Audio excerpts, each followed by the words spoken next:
Hello. She said she was going to be a surrogate mother for her twin sister, but her plan fell apart, and her betrayal was exposed. I remember the exact moment everything started to shift. It wasn't loud. It wasn't dramatic. It was subtle, casual, like someone tossing a match onto dry grass without even noticing the flame. Lisa sat on the couch beside me, scrolling on her phone, one leg tucked under the other like it was just another Tuesday. And in a way, I guess it was. Until it wasn't. She looked up from her screen and said she'd been thinking about doing something important. Her words, not mine. I wasn't paying attention, if I'm being honest. I'd tuned out after a long day at work, my mind somewhere between dinner cleanup and the next client meeting. I grunted something back, one of those non-committal husband sounds that mean, go on. She didn't pause. She just dropped it right there, between us, like a grenade with the pin already gone. I'm going to be a surrogate for Sarah and Kevin, she said. I didn't understand at first. I thought she meant donating money. Maybe helping with adoption paperwork. Something simple. Something sane. But then she clarified, smiling like it was the most natural thing in the world, she would carry their baby. Grow it inside her. Birth it. Hand it over. All for her twin sister. Like they were passing recipes. It didn't feel like betrayal at that exact second. Not yet. It felt more like a miscommunication. Like I'd somehow missed the preamble to a life-altering speech. I asked her when this came up. She shrugged, like it had been floating around for a while. A casual brainstorm between twins. Something sweet. Something meaningful. I asked the obvious question, why didn't you talk to me about this? That's when her tone changed. Not her voice, her tone. There's a difference. Her words stayed soft, but her meaning turned cold. It's my body, David. My choice. Right. That old anthem. I'd heard it before, used the way people use emergency exits, just in case. But this wasn't about her body. This was about our life. Our kids. Our marriage. And she had made a choice without me. No warning. No discussion. Just a unilateral decision disguised as charity. She told me it was a beautiful thing. That she was giving Sarah a miracle. And maybe that's true in some abstract, emotionless world. But I don't live there. I live here, in the house we built, with the kids we raised, trying to be a man who keeps his promises. A man who believed his wife would do the same. I didn't yell. I didn't accuse. I just sat there, blinking, while the foundation under me started to groan. Because it wasn't just about the pregnancy. It was the way she said it. The way she looked at me, not with guilt, not with apology, but with defiance. Like I was the one who didn't get it. Like I was some old relic of patriarchy standing in the way of her noble cause. She framed it as selflessness. She said I should be proud. That I should support her. She told me I was overreacting when I asked why this was the first I was hearing of it. Said she knew I'd react like this, which is why she didn't tell me earlier. That part really stuck with me, how she justified lying by predicting my disappointment. As if foreseeing my pain made it okay to cause it. The days that followed were filled with a strange kind of silence. She moved through the house like a guest. I watched her closer, noticed the way she lingered on her phone when Sarah texted. Noticed how Kevin started showing up more often, offering to help, lingering after dinner, laughing too hard at her jokes. I wasn't stupid. I didn't have hard proof, not yet. But I felt the undertow pulling us somewhere darker. Somewhere irreversible. I started sleeping on the couch. She didn't ask why. I think part of her was relieved. And part of me was already gone, hovering just outside myself, watching a man lose his marriage not with a bang, but with a clinical, calculated betrayal dressed up as virtue. She told the kids she was doing something special for Aunt Sarah. They didn't understand, of course. How could they? They just nodded and went back to their cartoons. But I saw the confusion in their eyes when they caught the tension between us. Kids know. They always know. Lisa's belly wasn't showing yet, but the divide between us was. It ran down the middle of our lives, through the kitchen, the living room, our bed. She kept pretending things were normal. I stopped pretending anything. Every time she smiled like nothing was wrong, a part of me hardened. And every time Kevin stopped by, I made a mental note. She thought this was the story of a woman sacrificing for her sister. But it was something else entirely. Something colder. Something more cruel. And deep down, I think she knew it. That's when I started preparing. Quietly. Methodically. Not because I wanted revenge. Not yet. But because I knew something she didn't. Every lie leaves a footprint. And I was going to follow them all the way to the truth. The hardest part wasn't the silence. It was pretending that the silence didn't mean anything. That's what made it corrosive, trying to live beside someone who treated betrayal like an act of generosity.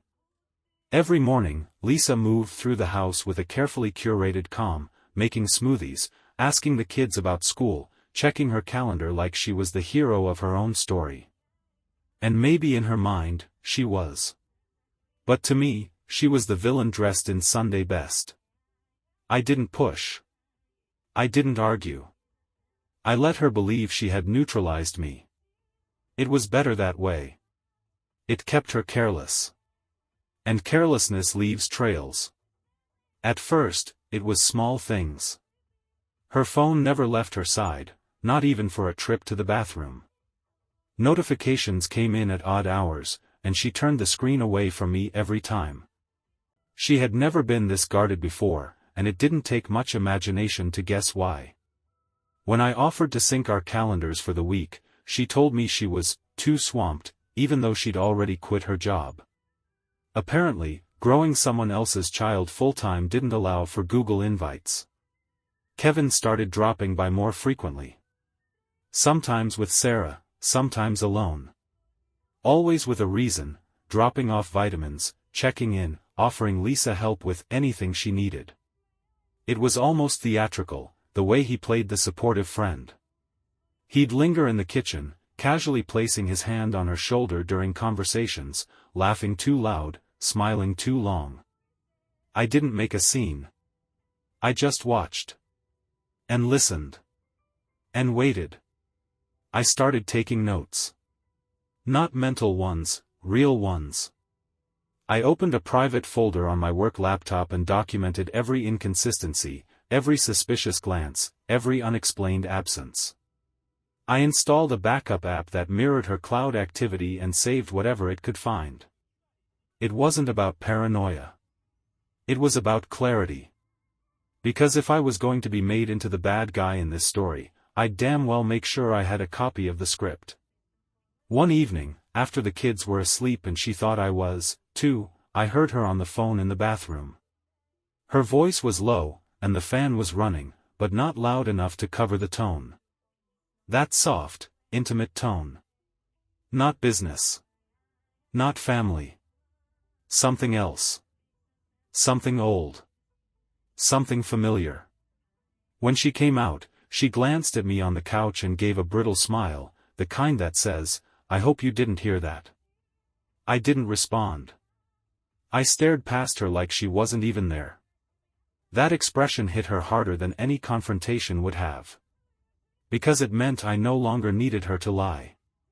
I was already moving on in ways she couldn't see. The next week, she had an appointment she didn't tell me about. I only found out because our daughter mentioned that Mommy went to the special doctor again. When I asked Lisa about it later, she dismissed it with a vague, "Oh, it was just a quick checkup, nothing big." She didn't mention that Kevin was the one who drove her. I confirmed it myself. One of my old clients worked in the building next to the clinic.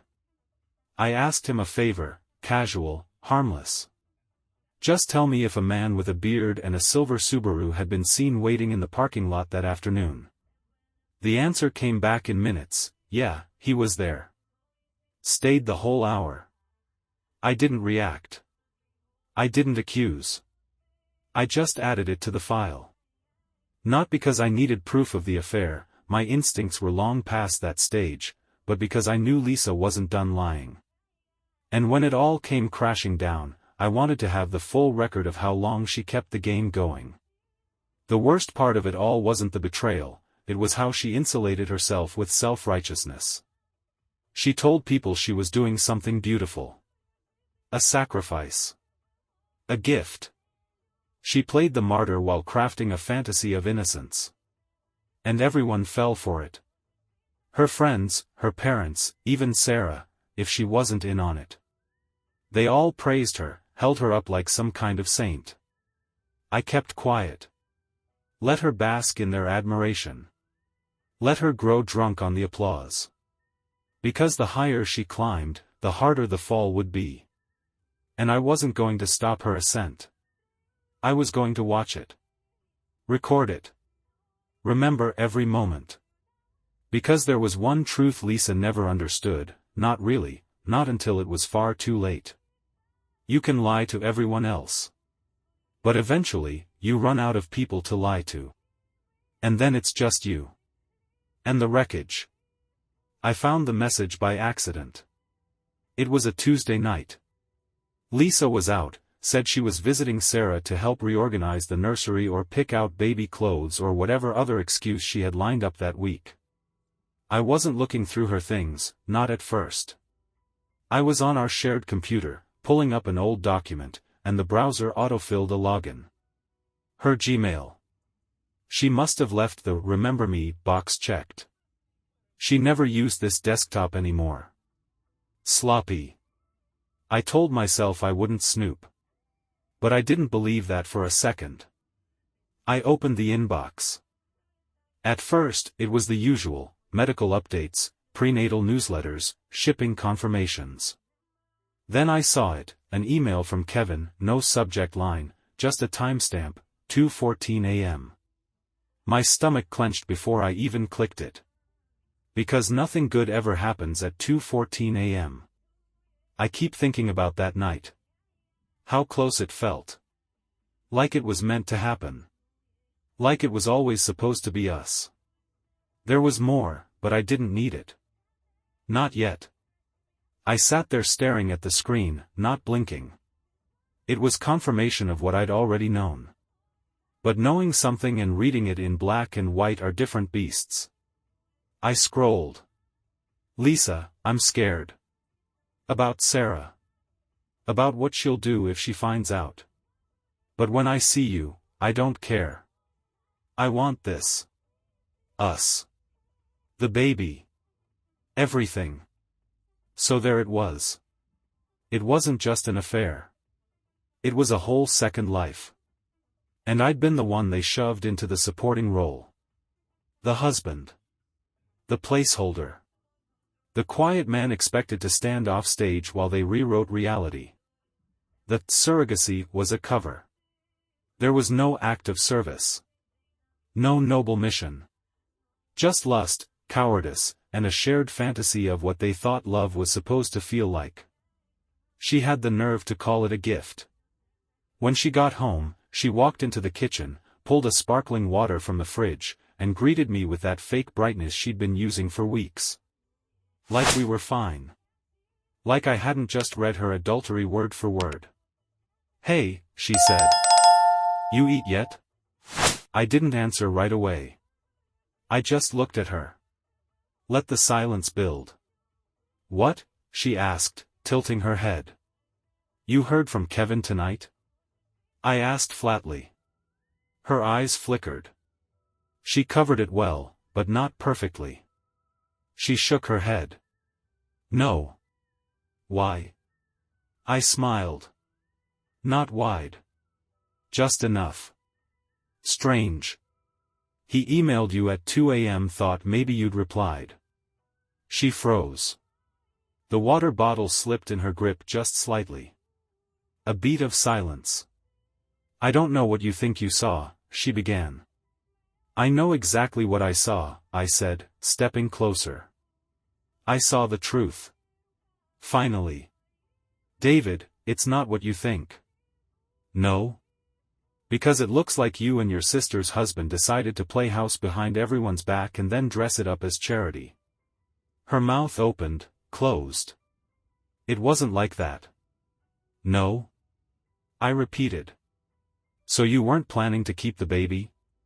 "That's not what Kevin meant when he said, us and the baby and everything." She tried to pivot. "You had no right to go through my email. And you had no right to build a child on a lie," I said. "Don't talk to me about rights." The silence stretched long and uncomfortable. She gripped the water bottle like it was the only solid thing left in her life. "I didn't mean for it to happen like this," she whispered. "But it did. I thought I was doing the right thing." "You mean for you?" She started crying, soft at first, then louder. I stood there watching her, letting it happen, not out of cruelty, but because I'd done my crying weeks ago. In silence. In private. With no audience, no theatrics, no one to hold my hand while I unraveled. She was only crying now because her world had just cracked open. "Please," she said, her voice breaking. "Don't tell Sarah." I didn't say anything. Just turned and walked out of the kitchen, down the hall, and into the bedroom where I shut the door behind me. And locked it. Because that was the last time I would let her ask me to protect her from consequences. I didn't explode. I didn't throw things. I didn't scream. I gathered everything. I exported the email chain. I printed copies. I backed it all up. I created folders with names like legal, custody, and damage control. I was done being the man she could ignore, manipulate, or talk over. If she thought the email was the worst thing I'd seen, she had no idea what was coming. I didn't speak to her the next morning. Didn't look at her. Didn't acknowledge her at all. Lisa moved through the house like a ghost in her own life. She poured cereal for the kids with hands that shook just enough for me to notice. She tried to smile at me when I passed through the kitchen. I didn't return it. The kids asked if something was wrong. I told them nothing they needed to worry about. It wasn't a lie. Not to them, anyway. That day, I sat at my office desk and made a new folder on my personal drive. The name was simple, Exit Plan. I wasn't impulsive. I didn't call lawyers in a panic or scream into a steering wheel like in some TV melodrama. I made lists. Checked finances. Moved money quietly. Called a friend in IT who owed me a favor.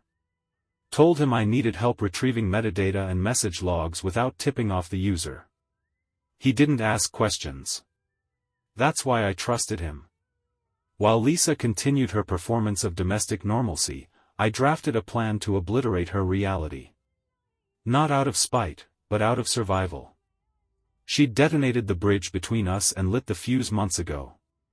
I just hadn't smelled the smoke until now. That was my fault. But the fire? That was all hers. I found the second phone a week later. She thought I wouldn't look in the attic. She forgot I installed the insulation myself. I knew every corner. There it was, inside a shoebox labeled Baby Photos, next to a charger and a cheap SIM card wrapper. Burner phone. Prepaid. Unregistered. The messages weren't encrypted. She wasn't that clever. Dozens of texts with Kevin, each one more nauseating than the last. Wish you could feel her kick right now. I hate sleeping next to him knowing it should be you. Maybe we don't give her up. That last one hit differently. She wasn't just cheating on me with another man. She was considering keeping their child. In my house. With our kids down the hall. And me paying the mortgage. The rage didn't come like a wave. It came like a tide, slow, constant, rising. But I didn't drown in it. I adapted. I built a wall behind my ribs and told myself, you get one chance to destroy this properly. Don't waste it on yelling. I started documenting everything. Voice memos. Screenshots. Receipts. Location data. I filed for a private DNA test kit, just to have it in hand. My friend in family law helped me draft what he called a silent strike package. Custody claims. Asset protections. Divorce terms so ironclad they'd make her teeth crack. I hired a photographer. Not for surveillance, for insurance. Just in case she tried to lie in court. Every time she met Kevin accidentally at a gas station or a grocery store, I got photos. Every hug. Every hand graze. Every inappropriate moment captured on film with timestamps. This wasn't revenge. This was a meticulous erasure. A complete reset of my life. Not just cutting her out, salting the earth she stood on so she couldn't crawl back later and pretend she hadn't poisoned it. She still hadn't admitted it outright. Still played dumb. Still tried to ask about dinner plans, about the weekend, about what the kids needed for school. I gave her nothing.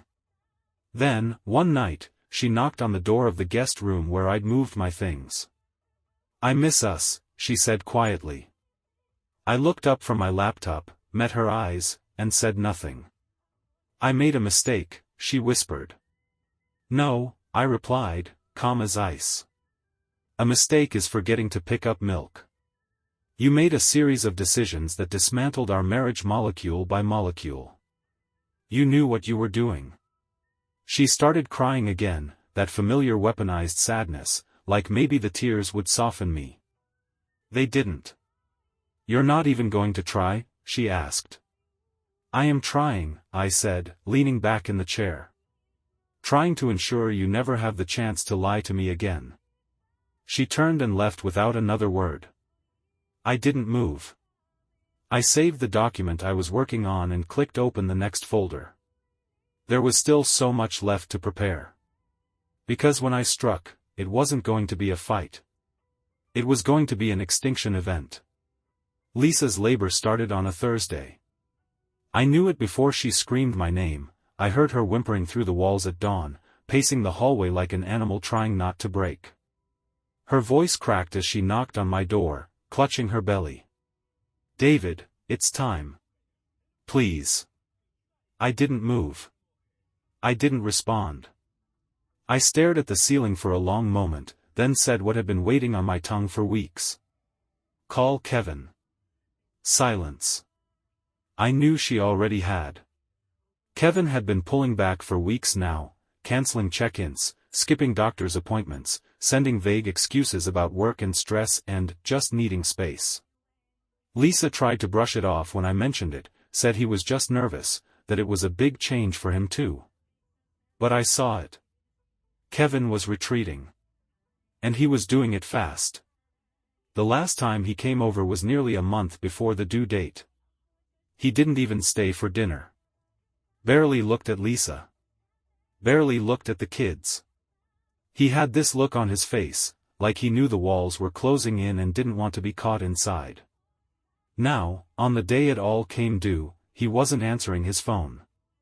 Neither was Sarah. Lisa called them both in rapid succession while I lay in bed, listening to her panic rise like steam off a boiling pot. Her voice cracked into voicemails. Her breathing quickened. I heard her mutter, "Please, Kevin, pick up. Sarah, where the hell are you?" And then the sound of her sitting down hard on the floor, crying. I didn't get up. She left in an Uber. Alone. She gave birth without them. Without me. Without anyone. Later that night, I got a text from her mother. "Lisa's in labor. She's scared and alone. Where are you?" I stared at it for a while, then muted the thread. Because she wasn't alone by accident. She was alone by design. Kevin had vanished. Sarah had stopped replying. And I knew why. Because this wasn't some grand act of altruism anymore. It wasn't a gift. It was a scandal. A lie with arms and legs and paperwork. A betrayal wrapped in swaddling cloth. I knew from a friend that Kevin's wife, yes, he was still technically married, had found out. She'd kicked him out. Sarah's reputation was crumbling too. One of her board members called my work, asking if I could confirm some rumors. I didn't say a word. Just smiled. Let them find out the way I had, bit by bit, until the picture became undeniable. So when Lisa called me from the hospital, sobbing, begging me to come, I knew what it meant. Her fantasy had collapsed. The people she thought she was sacrificing for. They'd left her. Kevin ran. Sarah cracked. And Lisa was holding the end result, alone, tired, ashamed, and looking for the only man who never got a say in the first place. I answered the phone this time. She was crying so hard I could barely make out her words. "Please," she whispered. "I need you. I don't know what to do. They're not here. No one's here." I let that hang in the air a moment, let the sound of her heartbreak settle into my ear like music. "I told you to call Kevin," I said. "I did," she sobbed. "He won't come. Sarah, she's done with me. They're both done." I closed my eyes. "Then congratulations," I said, calm and final. "You got exactly what you wanted." And I hung up. A week after she came home from the hospital, the knock came. It was the kind of knock that doesn't ask permission. Not hesitant. Not curious. Just deliberate. Heavy. Final. Lisa was in the living room with the baby cradled in one arm and a blanket wrapped around her like a life raft. She looked at me from across the room, eyes still sunken from too many sleepless nights and too little help. "You expecting anyone?" she asked. "No," I said, though I had a damn good guess. She shuffled to the door, hair tied in a loose knot, bare feet padding across the hardwood like she was floating. She pulled it open. And froze. It was Sarah. Standing there, no makeup, no forced smile. Her face was pale, but her expression was carved from stone. Lisa blinked. "Sarah, oh my God, come in." Sarah didn't move. "I know," she said. Lisa hesitated. What do you mean?" "I know about you and Kevin." Silence. "I saw the messages." Lisa's mouth opened. Closed. Her fingers gripped the edge of the door. The baby stirred in her arms. I didn't want." "Don't," Sarah said, voice like ice. "I'm not here for an apology. I just wanted to look you in the eye when I said this." Lisa's eyes welled up. "Sarah, please. You're not my sister anymore." I heard it from the staircase. Clear as glass shattering in a quiet room. Lisa stood there like someone had reached through her chest and turned off the lights behind her eyes. She started to say something, but nothing came out. Sarah stared at the baby, not with affection. With heartbreak. With betrayal. With the kind of emptiness that only comes when someone you trusted with your soul decides they'd rather own it. Then Sarah looked past her. Saw me watching. She gave me the smallest nod. Then turned and walked away. Lisa didn't move. Just stood there, lips parted, arms limp, baby slipping slightly down against her chest. I came down the stairs, slow, deliberate. She turned to me, face streaked with fresh tears. "She hates me," she whispered. "She loved you," I replied. "That's the difference." She collapsed onto the couch, cradling the child like she could hide behind it, like if she just pressed it close enough, the world might forget what she'd done. I walked past her, into the kitchen, poured myself a cup of coffee, and let the silence drag out. That was the moment she realized what isolation really felt like. Kevin had vanished. Sarah had cut her off. Her mother was exhausted and tired of defending her. And me? I was still here. Still standing. Still watching. She didn't eat much that day. Didn't say much, either. The next morning baby was crying again. I could hear Lisa pacing the floor from the other room, muttering half-sentences to herself while trying to rock it back to sleep. I was in the kitchen, the light off, leaning against the counter with a cup of black coffee in one hand and a wall of silence wrapped around me like armor. I didn't offer to help.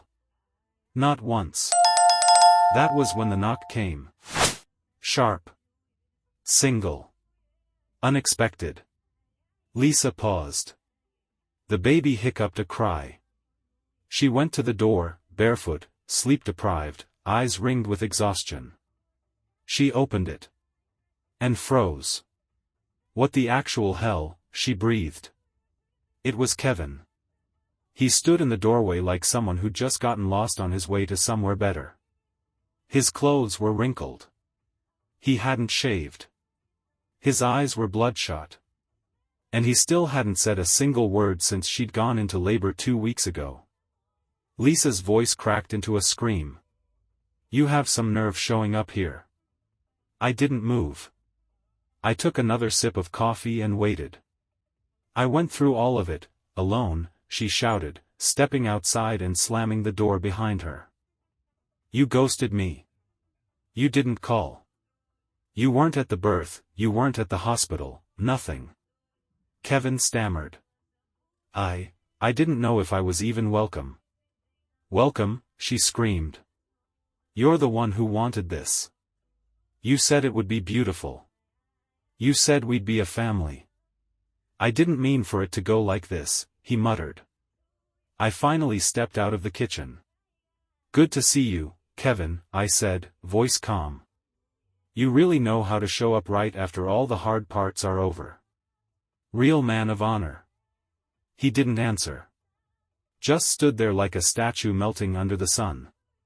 Lisa turned on me. Don't you start." "Start?"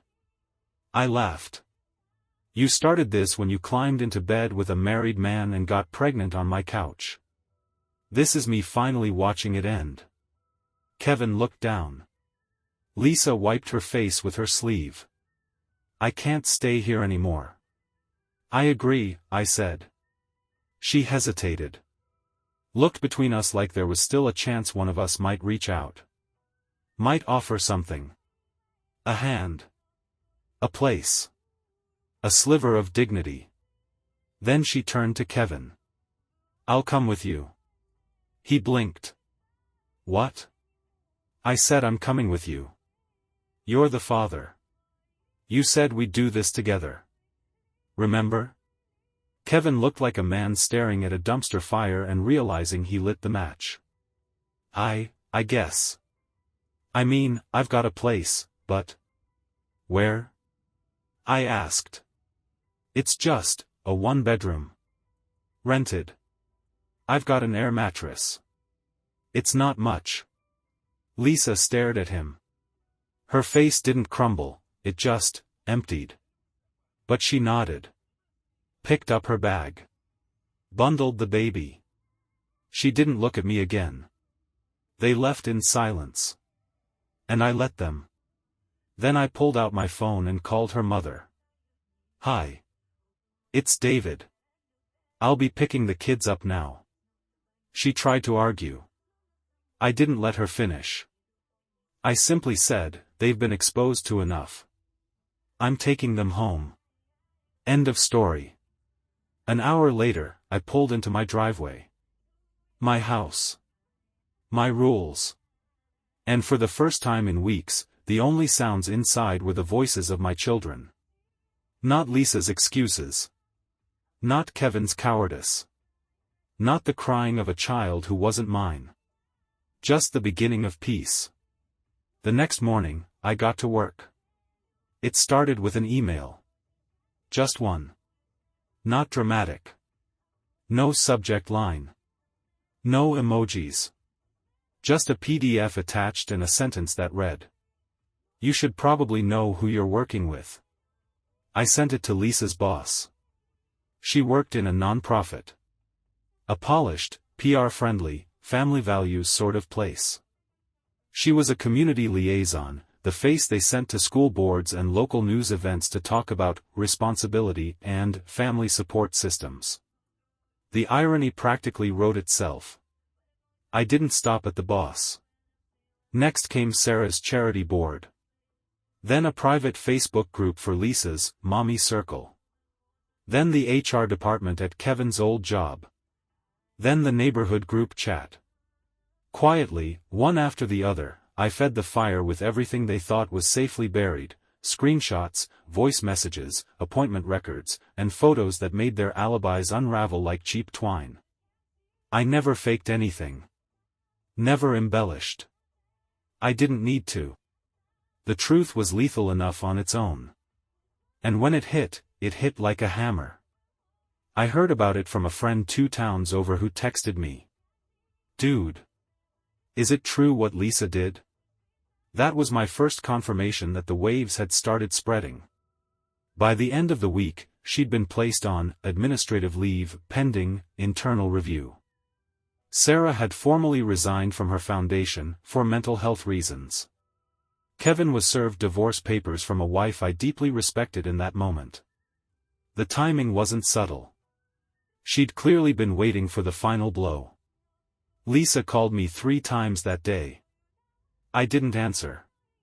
The next day, I received a message from her former friend, Lauren, the same Lauren who used to call me emotionally distant because I didn't attend baby yoga with them on Saturdays. "I owe you an apology," it said. I didn't respond to that one either. It wasn't about vindication. It was about balance. Correction. The image Lisa had spent years building, sweet, generous, modern but maternal, was burned to ash. Her halo shattered. And no one stepped forward to clean up the mess. Lisa moved again, not far, just to a different zip code. Kevin's lease didn't survive the scandal, and the landlord wasn't subtle. "We don't want this kind of drama in the building," he'd apparently told him. So now they were staying with a cousin or a friend or someone who still pitied her enough to share a roof. The baby was always crying. I could hear it in the background of the voicemails she left. "David, please, you've made your point. Can we just stop? I don't know what else to do. Everyone's turned on me. Can I at least come see the kids?" I kept those messages. Not because I planned to play them back, but because they were proof. Not of what she'd done, I already had that. They were proof of what she'd become. I saw her once at the grocery store, 2 weeks later. I didn't say a word. She looked up and spotted me near the produce aisle, flinched, and turned back toward the canned food like she could vanish if she just stared hard enough at the beans. I didn't follow. I didn't smirk. I just left with what I came for. Peace. And a house that no longer smelled like betrayal. Lisa wanted the world to believe she was the victim of a cold husband who didn't support her dreams. What they saw now was a woman who burned 2 families for a fantasy. And who got left holding the consequences. Literally. Family court isn't flashy like in the movies. There are no gasps, no gotcha moments, no dramatic jury stares. Just beige walls, fluorescent lights, and the slow, methodical ticking of consequence. Lisa walked in with a tight bun and a cardigan like armor. Kevin trailed behind her in a wrinkled button-up, holding a backpack with baby bottles poking out of the side pocket. Neither of them made eye contact with me. My lawyer leaned over and whispered, "This is going to go exactly how we want." And it did.